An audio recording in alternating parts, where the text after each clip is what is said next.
Every time you step out of the terra firma, you expect it to support your weight, and virtually every time it does. But if you were as heavy as a high-rise office building, things would be a little different.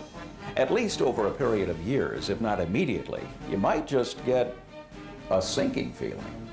Imagine what the people of Pisa, Italy thought as they watched their now famous tower begin to sink and lean.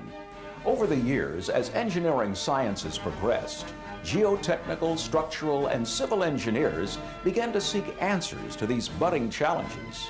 Properly designed foundation systems were the answer.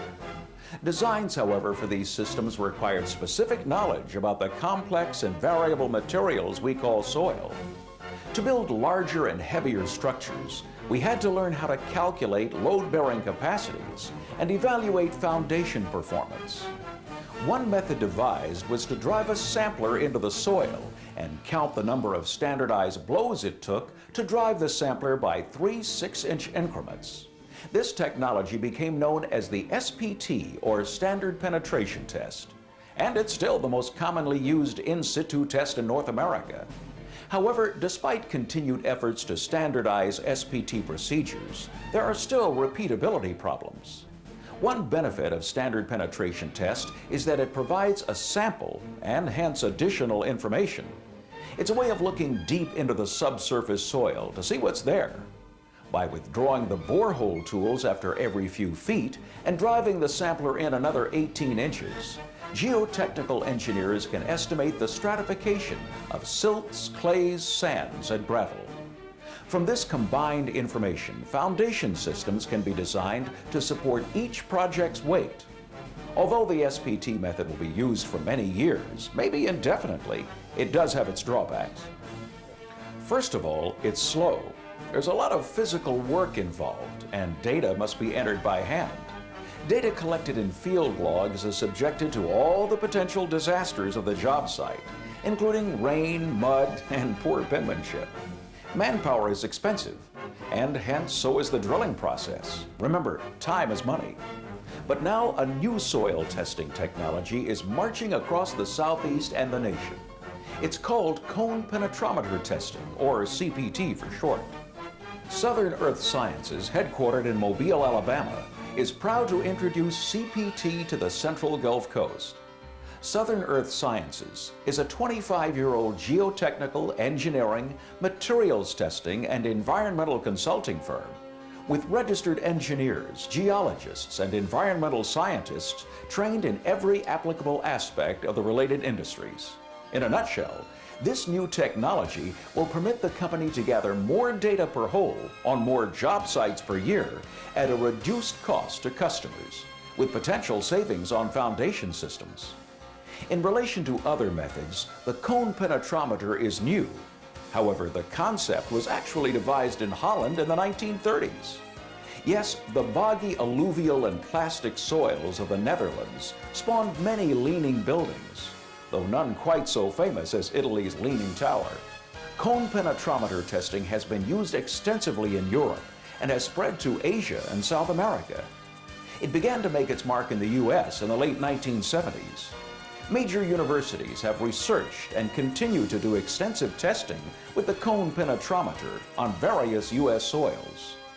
These universities have developed interpolation algorithms for applying cone data to various structural designs and U.S. soil types, as well as correlations with SPT methods.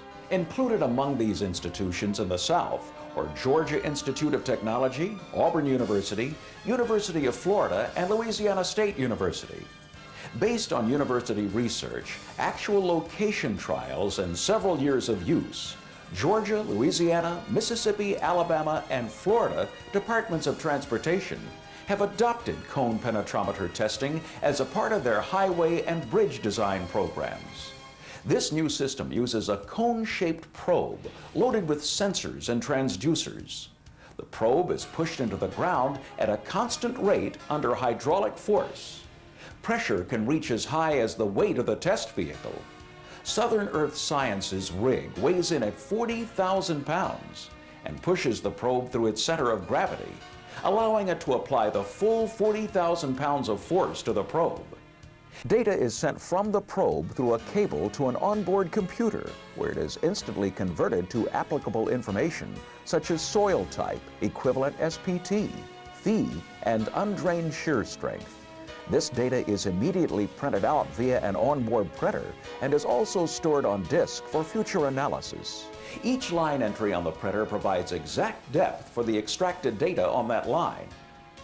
Unlike the SPT method, which provides data at a periodic interval, usually every 5 feet, the cone sends continuous data over the entire depth of the test, or sounding as it is called.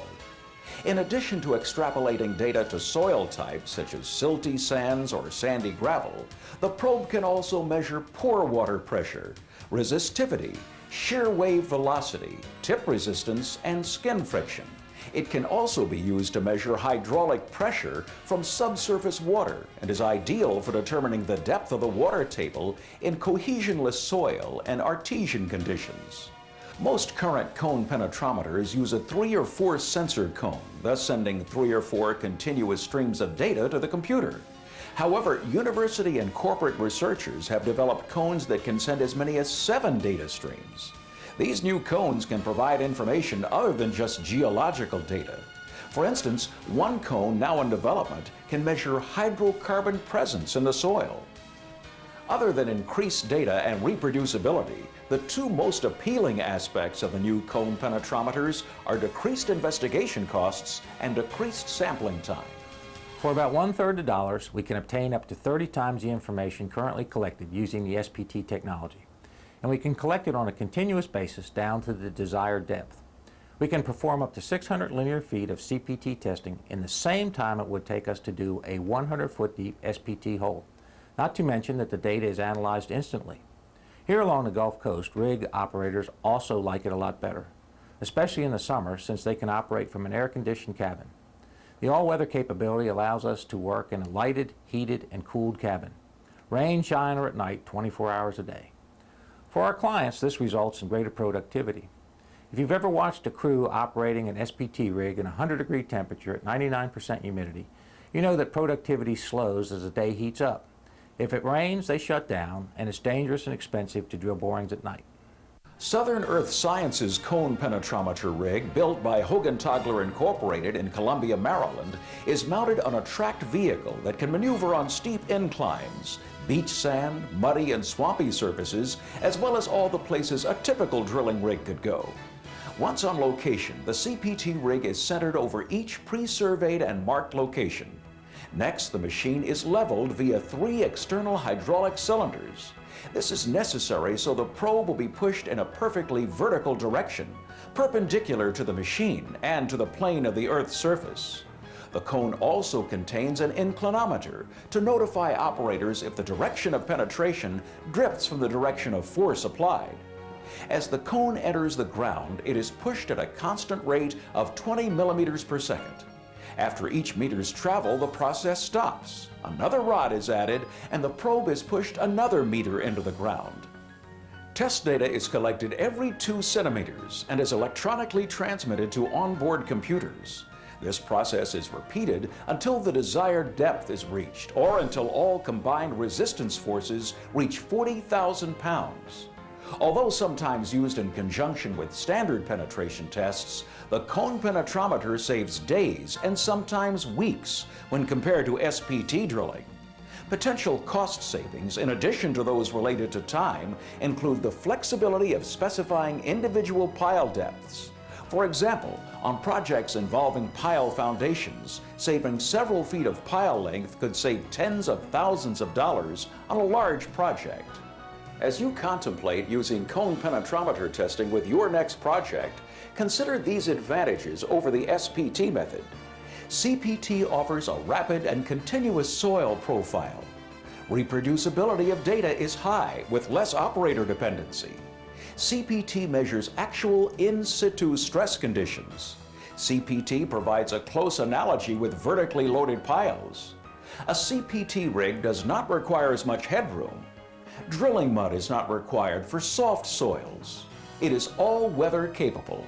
It's safer to operate since there are no rotating parts. CPT provides more data at a lower cost. There are no cuttings generated at contaminated sites. To discuss your next project, call Southern Earth Sciences or visit their website at www.soearth.com. Their engineers are eager to share with you experiences they've had with a cone penetrometer.